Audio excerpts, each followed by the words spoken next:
डमट डमट डमट demon Ninad डमर वयम चकार चंड तांडवम तनोतु रे शिव शिवम धगत धगत धगत जवल ललाट पट्ट पावके किशोर चंद्रशेखरे रति प्रतीक्षाम मम धराधरेन्द्र नंदिनी विलास बंधु बंधुरा स्फुर दिगंत संतति प्रमोद मान मानसे। क्योंकि शायद कम लोगों को यहां ये मालूम हो कि संस्कृत विश्व की सबसे वैज्ञानिक भाषा है। सेम पेट्रोदा यहां बैठे हैं, वो साक्षी होंगे इस बात के कि जब दुनिया में टॉकिंग कंप्यूटर बनाने की बात चली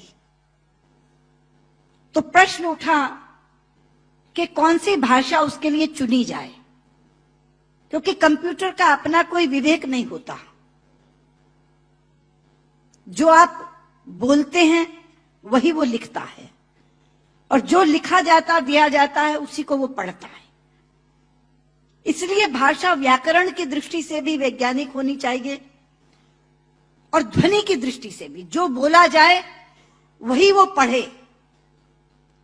आज गर्व से माथा ऊंचा करके कह सकती हूं कि विश्व की तमाम भाषाओं की समीक्षा करने के बाद जिस भाषा को सर्वथा उपयुक्त पाया गया कंप्यूटर के लिए वो संस्कृत है। क्योंकि जैसे अंग्रेजी में NO नो भी नो है और KNOW भी नो है। अब अगर आप कंप्यूटर को बोलें आई नो दिस तो लिखेगा INO नो दिस, कोई अर्थ ही नहीं निकलेगा उसका। कहीं T साइलेंट हो जाता है तो कहीं E साइलेंट हो जाता है। बोलते हैं लिखते हैं एंटरप्रेन्योर, बोलते हैं एंटरप्रेन्योर। वो विवेकहीन कंप्यूटर कैसे देखेगा इसको? लेकिन संस्कृत में जो बोला जाता है वही लिखा जाता है। यहां तक कि छोटी ई और छोटे ऊ की मात्रा की ध्वनियां भी अलग है। इति, यदि आपने छोटा बोला तो इति, लेकिन दही बड़ी की मात्रा बोला तो दही। तो जो बोलेंगे वो लिखेगा, जो लिखेगा वही पढ़ेगा। लेकिन केवल ध्वनि की बात नहीं, मैं संस्कृत की वैज्ञानिकता के दो उदाहरण आपको देना चाहूंगी। संस्कृत में शब्दों का इतना अपार भंडार है मित्रों कि रचनाकार अपने व्यक्तित्व के अनुसार उसको चुन सकता है।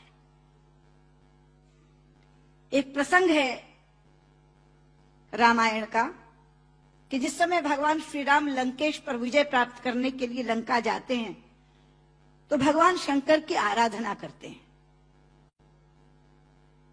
वो स्तुति जिसमें करते हैं वो रामचरितमानस में रुद्राष्टकम के नाम से समाविष्ट किया गया है।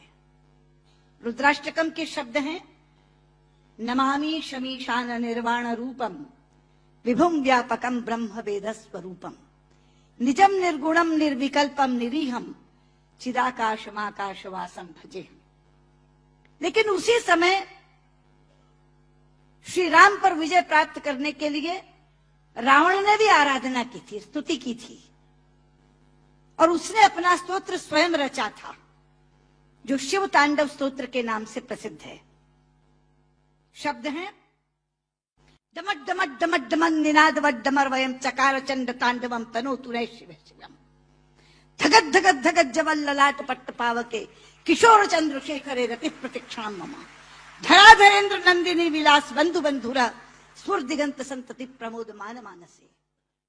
यहां बैठे किसी एक 5 वर्ष के बालक के सामने यदि मैं केवल ये 2 श्लोक रख दूं और ये कहूं कि बच्चा ये बताओ इसमें से कौन सा रावण ने रचा होगा और कौन सा राम ने पढ़ा होगा, तो बिना कुछ जाने वो कहेगा कि डमट डमट डमट डमन ये रावण का श्लोक होगा, क्योंकि शब्द उसके व्यक्तित्व से मेल खाते हैं। और नमामि शमीशान निर्वाण रूपम राम ने कहा होगा। यह है संस्कृत की वैज्ञानिकता। एक और उदाहरण देती हूं, आप हैरान हो जाएंगे। संस्कृत के एक रचनाकार हैं दंडी। उनका एक नाटक है 10 कुमार चरितम, जिसमें 10 राजकुमारों की कथा है अलग अलग। उसमें एक कथा आती है राजकुमार विश्रुत की। प्रसंग है कि वो आखेट के लिए शिकार करने के लिए जंगल में जाता है। एक तीर आकर उनके होंठ पर लगता है और उनका निचला होंठ कट जाता है। मित्रों, इस प्रसंग के घटने के बाद कथा अनेक पन्नों में चलती है। कितने ही संवाद विश्रुत बोलता है, लेकिन दंडी ने पूरे संवादों में कहीं भी ओष्ठांग का प्रयोग विश्रुत से नहीं करवाया है। ओष्ठांग क्या है? पूरा अल्फाबेट हिंदी का जो पवर्ग है वो ओष्ठांग है। प, फ, ब, फ, म। प, फ, ब, फ, म दोनों होंठ मिलाकर बोले जा सकते हैं। अगर दोनों होंठ में से एक होंठ नहीं है तो आप प नहीं बोल सकते, ब नहीं बोल सकते, भ नहीं बोल सकते, म नहीं बोल सकते। ये पवर्ग ओष्ठांग है। तो अगर उसका एक होंठ कट गया तो उसने पवर्ग का उच्चारण कैसे किया, ये कोई भी प्रश्न कर सकता था रचनाकार से। इसलिए अनेक संवादों में कहीं भी ओष्ठांग का प्रयोग नहीं है। यह है संस्कृत की वैज्ञानिकता। लेकिन लोग आजकल कहते हैं कि संस्कृत तो बोलचाल की भाषा नहीं बन सकती, संस्कृत कभी जनभाषा नहीं रही। शायद इससे बड़ी अज्ञानता की बात कोई दूसरी नहीं हो सकती। संस्कृत जनभाषा रही है। छोटे लोग, अनपढ़ लोग, बिना विद्यालय में गए लोग संस्कृत बोलते रहे हैं। राजा भोज के काल में एक प्रसंग आता है कि राजा भोज एक बार अपने प्रजा का हालचाल जानने के लिए जंगल से जा रहे थे। सामने से एक लकड़हारा आ रहा था। उसने लकड़ियां काटकर अपने सिर पर रखी हुई थी, पसीनों पसीन था। राजा ने लकड़हारे को देखा तो तब संस्कृत में ही बातचीत होती थी, संस्कृत ही जनभाषा थी। तो राजा ने लकड़हारे से कहा, किमते भारम बाधती, क्या ये भार तुम्हें कष्ट पहुंचा रहा है? लेकिन बाध शब्द जो है मित्रों, वो धातु है जो परस्मयी पदी नहीं चलती, आत्मनेपदी चलती है। संस्कृत में दो तरह की धातुएं हैं। परस्मयी पदी चलती है बाधती, बाधता, बाधंती, और आत्मनेपदी चलती है बाधते, बाधेते, बाधनते। बाध शब्द जो है वो आत्मनेपदी में है। तो लकड़हारा जवाब क्या देता है? भारम न बाधती राजन यथा बाधती बाधते। कि राजा, मुझे ये भार कष्ट नहीं दे रहा जितना आपके मुंह से बोला हुआ बाधती शब्द कष्ट दे रहा है, क्योंकि बाधती शब्द का अशुद्ध उच्चारण आपने किया है। ये शब्द बाधते होना चाहिए। भारम न बाधती राजन यथा बाधती बाधते। तो कौन कहता ये जनभाषा नहीं रही? ये जनभाषा रही है। लेकिन आज मैं शंकर जी से कहना चाहूंगी कि आपकी साउथ इंडिया एजुकेशन सोसाइटी पर एक जिम्मेदारी आई है, क्योंकि आज संस्कृत केवल कर्मकांड की भाषा बनकर रह गई। कल जब विश्व के लोग आएंगे और कहेंगे कि कंप्यूटर के लिए हमें संस्कृत के विद्वान दो, हम टॉकिंग कंप्यूटर बनाना चाहते हैं, तो एक विडंबना खड़ी होगी कि जिसे संस्कृत आती है उसे कंप्यूटर नहीं आता, और जिसे कंप्यूटर आता है उसे संस्कृत नहीं आती।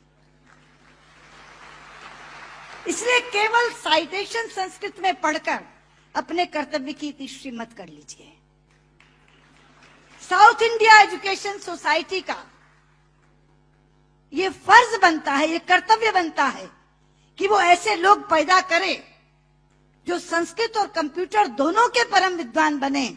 और उस समय जब हमारे सामने ये बोध आकर के खड़ा हो, ये विषय आकर के खड़ा हो कि टॉकिंग कंप्यूटर के लिए संस्कृत के विद्वान चाहिए, तो साउथ इंडिया एजुकेशन सोसाइटी कहे, ये लीजिए हम देते हैं जो संस्कृत के भी ज्ञाता हैं और कंप्यूटर के भी ज्ञाता हैं।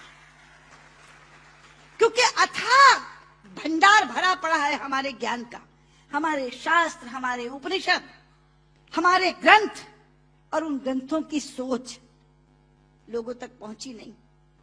आज अभी शंकर जी अपने प्रारंभिक वक्तव्य में कह रहे थे, उदार चरिता नाम वसुधैव कुटुंबकम। ये संस्कृत जानने वाले की सोच है। संस्कृत बोलने वाला पूरी पृथ्वी को परिवार मानता है, वसुधैव कुटुंबकम। संस्कृत बोलने वाला पृथ्वी को परिवार मानता है, और अंग्रेजी बोलने वाला विश्व को बाजार मानता है। और ये सोच का अंतर है, क्योंकि परिवार में प्यार होता है मित्रों, बाजार में व्यापार होता है, केवल व्यापार, शुद्ध व्यापार। लेकिन ये कौन बताएगा लोगों को कि भारतीय संस्कृति में पूरी पृथ्वी को, पूरी वसुधा को कुटुंब मानने की भावना है। सर्वे भवन्तु सुखिनः, हम तो सर्व की बात करते, सर्वे सन्तु निरामया, सर्वे भद्राणि पश्यन्तु मा कश्चित् दुर्भाग् भवेत्। सर्व के कल्याण की कामना किसने की है? लोग अपनी अपनी बात करते हैं, लेकिन ये है वो भारतीय संस्कृति जो सर्व के कल्याण की कामना करती है।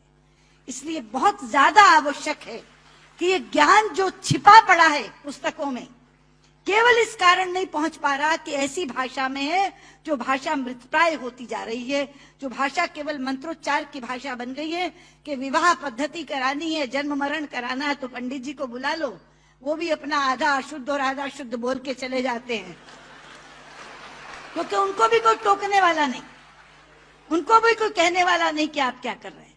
इसलिए साउथ इंडिया एजुकेशन सोसाइटी पर यह जिम्मेदारी आई है, आप इस काम को करें। और मैंने अभी जब आप बैठे थे तो मैंने आपसे कहा था कि जो 2.5 लाख का पुरस्कार आपने मुझे दिया है मैं आपको वापस करती हूं, आप इसी पुण्य कार्य में आप उसका इस्तेमाल करें और ये काम आप जरूर करेंगे। मुझे लगता है तभी मेरा यहाँ आना सार्थक होगा। बहुत बहुत